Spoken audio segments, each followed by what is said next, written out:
अक्टूबर का batch join कर सकते हैं। इस बैच को ज्वाइन करने के लिए आप सभी के पास में 333 वाईफाई श्रेणी का मोबाइल एप्लीकेशन होना चाहिए, तो आप स्टोर से मोबाइल एप्लीकेशन डाउनलोड कर लीजिएगा और अभी ये बैच आपको 299 मंथ मिल जाएगा। आपको 9 अगस्त तक मिलेगा। इसके बाद में फिर इसका प्राइस 399 हो जाएगा। ये कंप्लीट बैच है। रिकॉर्डेड क्लास आएगी। क्लास किस डेट से स्टार्ट होगी? तो आपकी क्लास यहाँ पर स्टार्ट होगी 9 अगस्त से। इसी प्रकार से आप जब हमारे वेबसाइट हम यहाँ जितने क्वेश्चन पढ़ा दें वो सब आपको 100% रेडी हो जाने चाहिए। अब ऐसा भी हो सकता है कि जो हम यहाँ पढ़ाएंगे आपको उसमें से कई लोगों को पता हो पहले से, तो बहुत अच्छी बात है, पर अगर पता है तो अच्छी बात है, नहीं पता है तो वो चीज आपको याद कर लेना है। जितना भी क्वेश्चन यहाँ पर पढ़े, ठीक है, वो अगर एग्जाम में आता है तो ऐसा ना हो कि आप वहाँ पर करके ना आए, आपको करके आना है।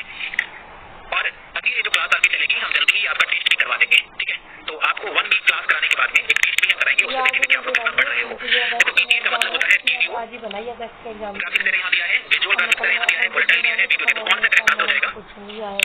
वीडियो ग्राफिक्स सारे हो जाएगा, ठीक है। ऑप्शन फर्स्ट राइट है। अब देखो वीडियो ग्राफिक्स सारे होता है पीटीए का फुल फॉर्म, कुछ बच्चे एडॉप्टर होता है, नहीं एडॉप्टर नहीं होता है, डी ऑप्शन आपका नहीं करेक्ट है, ठीक है। जैसे अंकित शर्मा ने कहा था डी ऑप्शन करेक्ट नहीं, आप इसे करेक्ट कर लीजिएगा। वीडियो ग्राफिक्स सारे होता है, चावल डाल दें, ठीक है। पीटीए का फुल फॉर्म पूछा आपसे, वीडियो नहीं। आजकाई का फुल फॉर्म क्या होता है? आजकाई। अब आजकाई का फुल फॉर्म क्या है? ये प्रश्न भी आपके एग्जाम के लिए बहुत इंपॉर्टेंट है, कई बार आपसे पूछते हैं। तो आजकाई का जो फुल फॉर्म है वो क्या होगा? American standard code for information interchange. तो यहाँ पर ऑप्शन सी है आपका, American standard code for information interchange. देखो जब आप लोग कीबोर्ड से कुछ टाइप करते हैं, जब आप कीबोर्ड से कुछ टाइप करते हैं तो जैसे ही कोई की प्रेस करते हैं उसकी का एक आजकाई कोड जनरेट होता है, ठीक है ना। आप जैसे ही कुछ प्रेस करते हैं तो उसका एक आजकाई कोड जनरेट होता है, और जो आजकाई कोड जनरेट होता है फिर वो बाइनरी में कन्वर्ट होता है, ठीक है। जैसे आपका कंप्यूटर बहुत आसानी से समझ सकता है, बाइनरी में मशीन कोड में कन्वर्ट होता है और मशीन कोड को ही हमारा कंप्यूटर समझ सकता है, आप सब जानते हैं। दूसरा सवाल इसका फुल फॉर्म के अलावा क्या पूछेगा कि आजकाई कोड कितने बिट का होता है? तो 8 बिट का होता है। पहले 7 का हुआ करता था, बट अब क्या है? आजकाई कोड 8 बिट का होता है, 8 बिट का होता है। तो ये 2 सवाल आपको याद रखने हैं। क्वेश्चन थर्ड क्या है? एनईएफटी को कौन मैनेज करता है? आप सब जानते हैं, आप बैंक में जाकर किसी को भी पैसे ट्रांसफर करवा सकते हैं, और पैसे ट्रांसफर करने के लिए आप एनईएफटी कर सकते हैं, आप आरटीजीएस कर सकते हैं, ठीक है। तो आप इसमें से कोई भी कर सकते हैं। अब एनईएफटी या आरटीजीएस कर सकते हैं, इसमें और भी सवाल बनते हुए मैं बताऊंगा आपको, पर अभी एनईएफटी को कौन मैनेज करता है? तो एनईएफटी को मैनेज कौन करेगा? आरबीआई, एसबीआई, बीओआई कौन करता है? आरबीआई करता है, रिजर्व बैंक ऑफ इंडिया करता है। एनईएफटी को मैनेज कौन करता है? आरबीआई करता है। अब एनईएफटी का फुल फॉर्म पूछता है, तो national electronic funds transfer. Full form क्या है? National electronic funds transfer. ये फुल फॉर्म भी आपको नोट कर लेना है। एनईएफटी से मिनिमम कितना पैसा भेज सकते हैं, तो इसकी कोई लिमिट सेट नहीं की है आरबीआई ने, no minimum and maximum limit, इसकी कोई भी लिमिट सेट नहीं की है, पर अलग अलग बैंकों ने इसकी लिमिट को फिक्स 10 लाख रुपए सेट कर रखा है कि 10 लाख से ज्यादा आप एनईएफटी नहीं कर पाओगे, ठीक है। और आरटीजीएस का मतलब क्या होता है? रियल टाइम ग्रॉस सेटलमेंट होता है। आरटीजीएस का मतलब क्या होता है? सेटलमेंट होता है। तो आरटीजीएस में मिनिमम इसका जो क्राइटेरिया है वो 2 लाख रुपए का है, 2 लाख रुपए मिनिमम, इससे कम नहीं भेज पाओगे। और अधिकतम की कोई हम जो आपको बता रहे हैं आरबीआई के डेटा के अनुसार बता रहे हैं, तो इसका मैक्सिमम लिमिट नहीं सेट की गई है, मिनिमम 2 लाख रुपए है। इसका जो है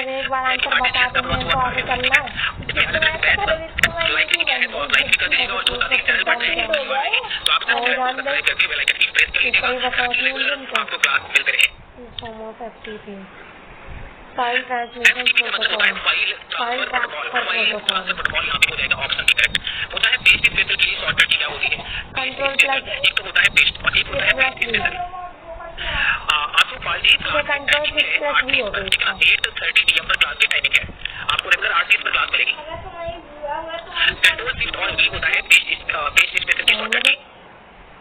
ओके, अगला सवाल है लिब्रियोफिस में डबल अंडरलाइन करने की शॉर्टकट की क्या होती है? आपको अगर डबल अंडरलाइन करना होता है, अगला सवाल है लिब्रियोफिस में डबल अंडरलाइन करने की शॉर्टकट की क्या होती है? आपको अगर डबल अंडरलाइन करना होता है तो आप लिब्रियोफिस में कैसे करोगे?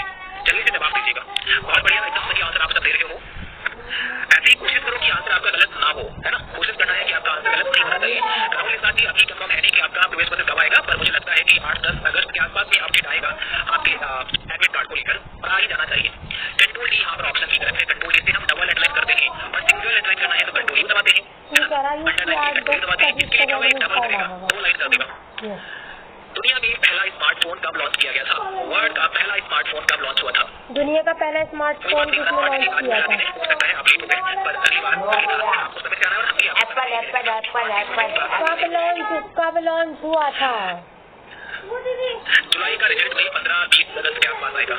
20 अगस्त के पीछे हो ना, जब वो आंसर दिखा देगा तब बोल लेगा आपको। क्वेश्चन नंबर 7 है आपके स्क्रीन पर और इस प्रश्न का सही जवाब है ऑप्शन सी 1992 में लॉन्च हुआ था पहला स्मार्टफोन। ऑप्शन नंबर सी यहाँ पे करेक्ट हो जाएगा। देखिए the first smartphone created by IBM, smartphone किसके द्वारा बनाया गया? IBM के द्वारा बनाया गया, बाद इन्वेंटेड इन 1992, जो 1992 में इन्वेंटेड किया गया और इसको रिलीज किया गया 1994 में। परचेज के लिए रिलीज किया गया 1994 में, इन्वेंटेड हुआ 1992 में और IBM में इसको डेवलप किया गया। रिकॉर्ड कर रहा है कौन सा होगा इसको पर्सनल कंप्यूटर के नाम से भी जाना जाता है, FPS शॉर्ट कैसे कहते हैं। नेक्स्ट क्वेश्चन में पूछा है what is extension of CMOS, तो क्या होगा फुल फॉर्म जल्दी से बताइए। CMOS यानी CMOS का फुल फॉर्म क्या होता है? ये आपके कंप्यूटर में एक छोटा सा सेल होता है, आप बैटरी कह सकते हैं, लगा होता है और ये सेल या बैटरी क्या करता है, हमारे मदरबोर्ड पर जो रोम चिप लगा होता है उसको पावर सप्लाई करता है। तो इसको बोलते हैं कॉम्प्लीमेंट्री मेटल ऑक्साइड सेमीकंडक्टर। ये कॉम्प्लीमेंट्री मेटल ऑक्साइड सेमीकंडक्टर होता है जो हमारे सिस्टम को क्या करता है, पावर सप्लाई करता है।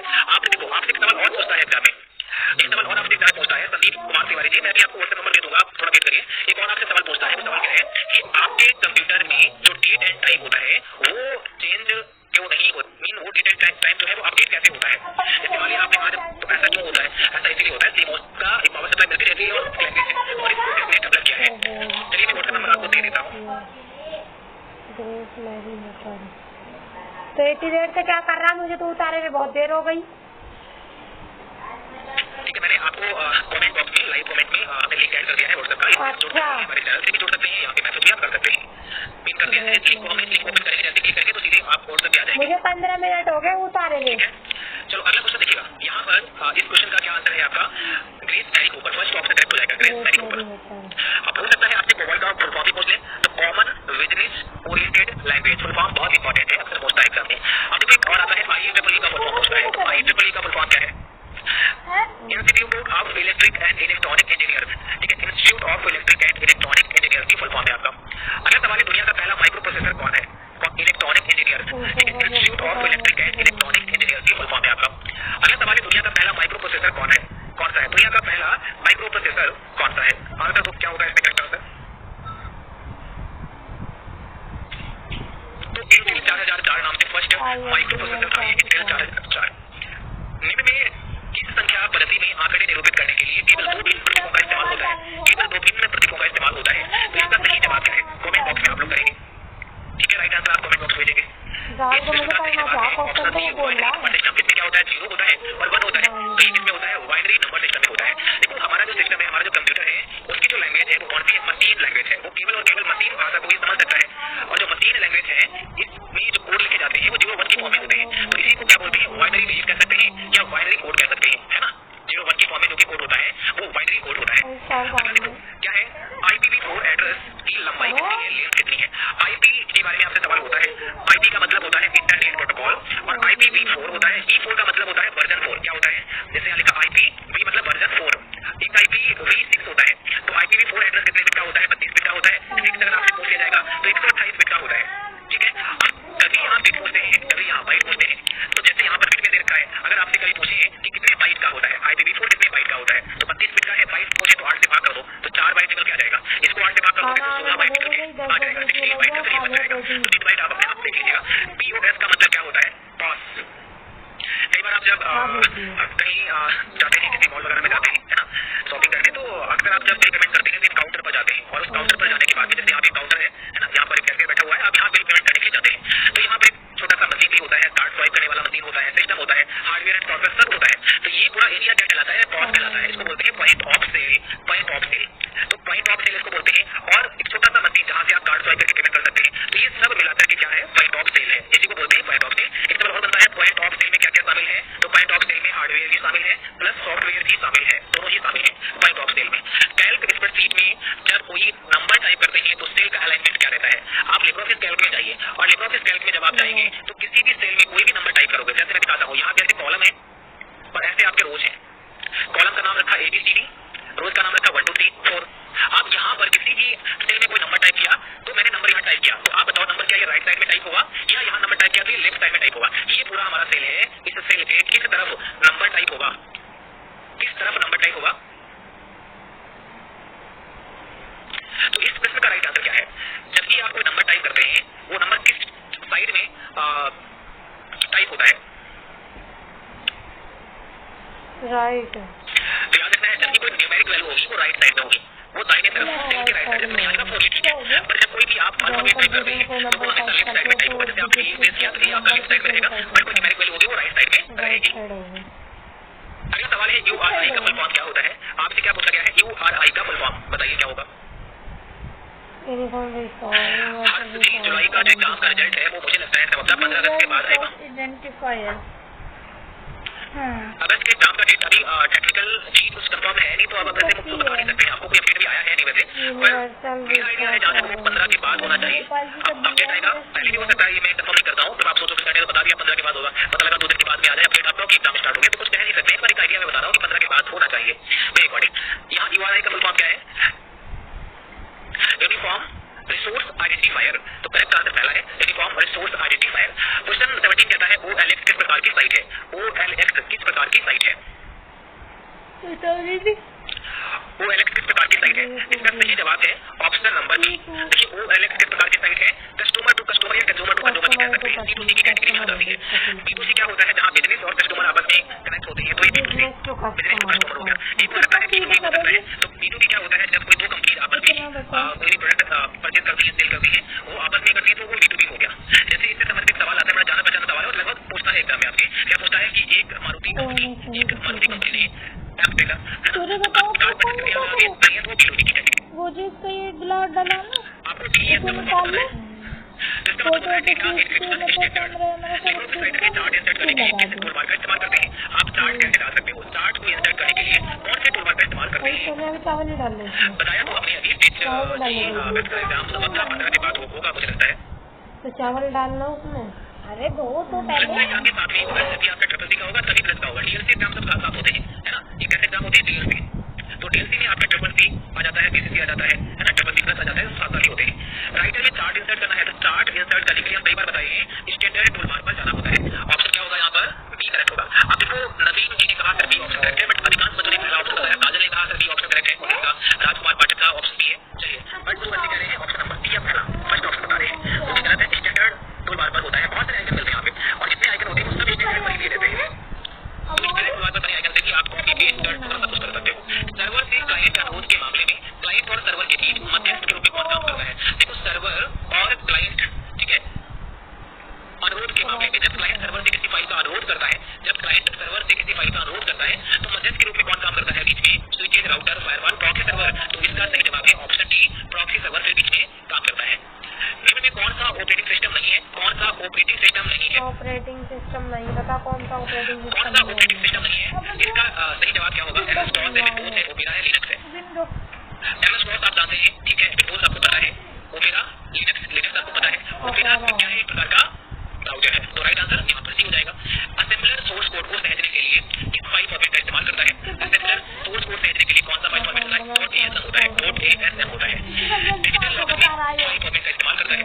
असेंबलर सोर्स कोड सहेजने के लिए कौन सा फाइल फॉर्मेट होता है? .asm होता है, .asm होता है। डिजिटल लॉकर में NRI विदेशी मोबाइल नंबर का इस्तेमाल करके पंजीकरण कर सकता है। जो डिजी लॉकर होता है आपका, तो डिजी लॉकर में NRI पंजीकरण कर सकता है। क्या होगा इसका करेक्ट आंसर? अब देखिए जो डिजी लॉकर है, अब आपसे क्या सवाल बनता है कि जो डिजी लॉकर है, डिजी लॉकर में सभी सर्विसेज का लाभ लेने के लिए क्या आवश्यक है? तो आधार कार्ड इसमें आवश्यक है, अनिवार्य है। और इसका आंसर फॉल्स है। NRI जो है वो विदेशी मोबाइल नंबर का इस्तेमाल करके इसमें पंजीकरण नहीं कर सकता है, तो करेक्ट आंसर यहाँ पर डी हो जाएगा। ठीक है, एक सवाल और बनता है कि डिजी लॉकर में टोटल स्पेस कितना होता है? जो डिजी लॉकर आपका होता है उसमें टोटल स्पेस कितना होता है? तो टोटल स्पेस कितना होता है? 1 GB का होता है। ठीक है, एक सवाल और बनता है कि डिजी लॉकर में आप जब भी कोई फाइल हो, डिजी लॉकर में तो CD का मतलब है कॉम्पैक्ट डिस्क, और कॉम्पैक्ट डिस्क का आविष्कार किसने किया है? जेम्स डी रसेल ने किया है। तो करेक्ट आंसर कौन सा बनेगा? ऑप्शन नंबर डी बन जाएगा। अगला सवाल आपसे पूछा है चेक की राशि को कैसे प्राप्त कर सकते हो? खाते में जमा करके, कैश काउंटर से, ATM द्वारा, या दोनों? जान डालने जाके कौन सा इसमें करेक्ट आंसर हो जाएगा? चावल खा के दूध में। तनुज प्रताप सिंह कितना जी कॉपी पेस्ट आप करते हो, कोई फर्क पड़ने वाला है नहीं। ठीक है, चेक की राशि को कैसे प्राप्त कर सकते हैं? खाते में जमा करके, कैश काउंटर से, ATM द्वारा, या ए और बी दोनों? इसका सही जवाब कौन सा है? ए और बी दोनों हो जाएगा। राइट आंसर दोनों हो जाएगा। ठीक है, लेकिन जो आपकी अकाउंट में चेक होगी, अकाउंट में चेक में क्या होगा? आपका जो पैसा होगा वो आपके अकाउंट में ही भेजा जाएगा, आपके अकाउंट में ही भेजा जाएगा। ठीक है, और वैसे आप कैश भी ले सकते हैं। दूसरा आपसे एक सवाल और बनता है कि जो चेक होती है, तो चेक को रीड करने के लिए पढ़ने के